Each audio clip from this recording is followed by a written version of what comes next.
Hi guys, welcome to episode 1 of this new 2020 free-to-play edition of the Beginner's Guide to Rocket League. I've done a Beginner's Guide before, but this one is going to be a much more in-depth guide to all the features within Rocket League, from the very basics to some of the more advanced techniques as we progress through the episodes. So I hope you enjoy this video and the rest of the series, and I hope you find it really helpful.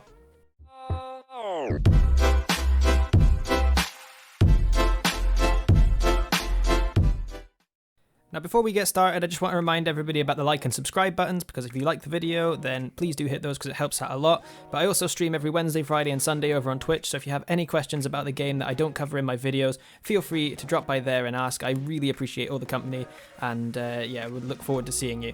Also, I will hopefully have a creator code ready for me soon, so keep an eye in the description below, and if there is one, then there'll be a pinned comment as well. So hopefully that means that you'll be able to support me with your in-game purchases in future if you choose to do so. But with all that said, let's get on with the guide. So for those who don't know, I've been playing this game since about November 2015, accumulating over 3,000 hours and counting, and I'm a moderator on the Rocket League subreddit. So that means I've built up quite a hefty knowledge about the ins and outs of the game and everything that goes along with it. So now it's time to share all that information with you. Some of this stuff is kind of new to me as well, because they changed quite a lot of the bits with the recent update, and I've tried to collect as much knowledge as I can since then, and I will pass all that on to you. But in case you're not familiar with the Rocket League subreddit, we're a large community of over 750,000 members, all very passionate about the game, and there's a big helpful post for new players that I'll link in the description below as well. But with all that said, let's get on with the guide.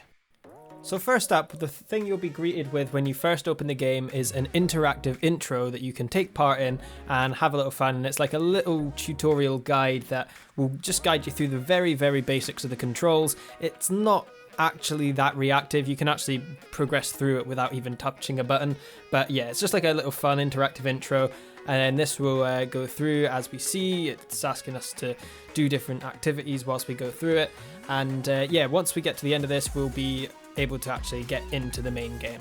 Now, one thing you'll notice is that all these buttons that are appearing on screen at this stage are controller buttons. This game was primarily designed with controller in mind, so it's always recommended that you do use a controller. However, that is not the be-all end-all, and there are players right at the very top level at RLCS, which is Rocket League's pinnacle esports competition, who do use keyboard and mouse, but the vast majority of players do use a controller.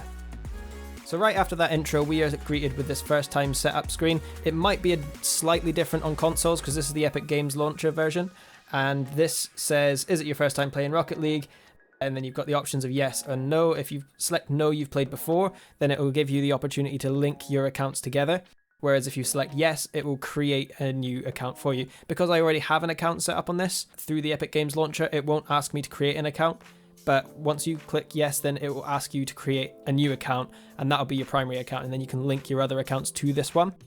I would very much advise you make the decision whether you want to link your actual Epic account or create a new Epic account right here, right now, because otherwise it's a little bit of a faff to relink accounts afterwards. But there is a support article on the Psyonix website that will actually talk you through that. So next up, we have this little car selection screen. We will get more into detail about the cars later on in the series, but these three cars are the Octane, the Breakout on the left, and the Merc on the right. And the Octane is kind of the default car that everybody chooses, so we're going to stick with the Octane for this one, but it's entirely up to you at this rate. So once we've chosen our car, we are thrown into a little match against some bots, and we're presented with this HUD screen, which is really useful because this never used to be in the game, and it shows you what the different features are of your HUD. Up in the chat messages, you've got all your chat and shows there who's joined the match, but you'll be in the online game, you'll be able to communicate with your teammates in there and your opponents. Middle, you've got your scoreboard. Top right is your player feed, or play feed even, and that will tell you all the things that happen in the game, any shots, any goals, any assists, any demos, anything that happens. We'll get into all that later.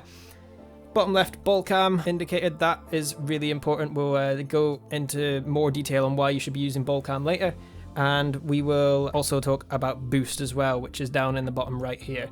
You'll see your car in the middle, and then you've got nameplates above each player. That's quite handy, and you can make little tweaks to those as well, and yeah, we'll get into that later as well. So hopefully you enjoyed the little starter game against the bots. It'll give you a good feel of the controls and everything, but next up we're going to set up your game so you have the best possible Rocket League experience moving forward. So the most important thing to set up initially is your camera settings, and we'll do this in the options and then camera tab. And in here, basically you've got lots of different sliders, and I've got a video explaining what each of these sliders do. But the main thing you want to do is turn off that camera shake option. And I could always suggest you using the wide angle preset to start off with, because it's quite a good middle ground. But basically you want to get a nice big field of view just to make sure that you can see as much of the field as possible. However, I'll set these to what my camera settings are anyway, and you can choose to use these ones as well if you want. They're very good settings, and I would recommend them highly. Next up, we have the control settings, where we have things like sensitivity, dead zones, vibration settings, and you can also change your bindings in here. I always set my steering and aerial sensitivity in accordance to what my controller feels like. So I set mine at 1.47. It'll probably depend on how you feel with it, but it's kind of personal preference at this stage. I wouldn't really worry too much about it. Dead zones are another thing. With the dodge dead zone in particular, if you find yourself backflipping a lot, you want to set that higher. If you find yourself double jumping when you want to backflip, you want to set it a bit lower. Again, all of these are in that settings video as well. But basically what we're going to do right now is go into the change bindings section, and we're going to set up your controls to be what's generally considered to be the best control layout in the game. So the first few key bindings are absolutely fine, but the first one we want to change is the boost one. As default, boost is set to circle or B depending on what controller you have, but we want to set it to one of the back shoulder buttons, because that is going to give you the most freedom when you're jumping, spinning in the air and stuff in the future. And you kind of want to set yourself up for the future in this, rather than getting used to something now and having to change it at a later time. So I would always recommend changing this to R1. Then the next one you're going to want to change is the one right below it, the power slide button. By default, it's set to square or X if you're on an Xbox controller. And to set up power slide correctly, you want to make sure that you are able to boost and power slide at the same time. So it doesn't really matter if it's on square. You can certainly compete with it, but we're going to try and put a different button on square in a bit. So I would recommend keeping power slide on L1. Moving on to air roll. We're also going to move air roll onto L1 as well. They have got it set to L2, which is probably fine for everybody. You could certainly keep it that way. It's not going to affect you too much, but they have done tests to show that there is a slight influence on your brake and accelerate pedals whilst you're in the air. So if you're not wanting to slow down ever so slightly in the air, then I'd recommend taking it off L2 and putting it onto L1, but it's so marginal that you would be absolutely fine with L2 as well. So next up is the one that I just referred to, which is the square button that we're going to use for either air roll left or air roll right. Personally, I prefer air roll left, but it's entirely up to you. I use square for this because it's easier to access than the circle button when you're pressing the X button, as you don't have to like fat thumb your thumb knuckle on the X button in the circle, and you can just sort of hold it nicely over them. So I prefer to use square for this, but this is going to be used for something that we'll talk about later on in the tutorial. And from this point, you just really want to adjust the buttons that are now taken up by the ones that you've changed to. So scoreboard is defaulted to L1, so because you've just put air roll onto that, you'll probably want to change that to something. I always change it to the share button, which would be the back button, I think, on the Xbox. So next up we have the interface options, which is a little bit more of a personal preference thing. It's not so much important, but the interface scaling I like to sort of tweak down a little bit, just so the things that are on screen like your boost meter and stuff are just hidden away a little bit to give you more visibility of the field, and just it makes it a little bit less distracting on the eyes. Next up we have the nameplate scale though, which you will want to make sure you increase, because that will give you more visibility of your opponents and your teammates and everything, because their nameplates will appear bigger on screen. Match notifications I always set to time updates only, because I don't like getting notified for every hit of the ball and everything. So that's the only things I would change on there. And also if you wanted to change your setting from imperial to metric, where you have like your speed of the shot in kilometers an hour or miles per hour, you can choose that as well.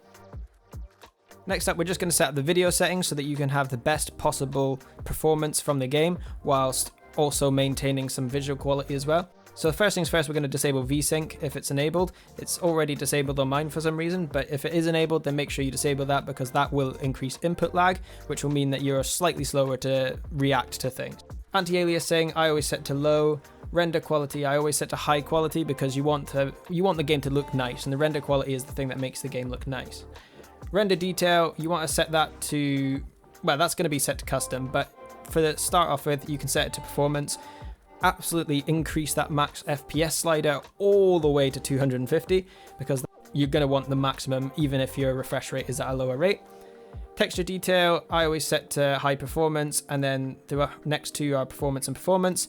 And then the only thing I have selected out of those checkboxes is transparent goalpost, because you want that one selected. Everything else you want disabled, especially things like weather effects and the light shafts, which actually interfere with your play because they cause you distractions on screen, which is not really welcome.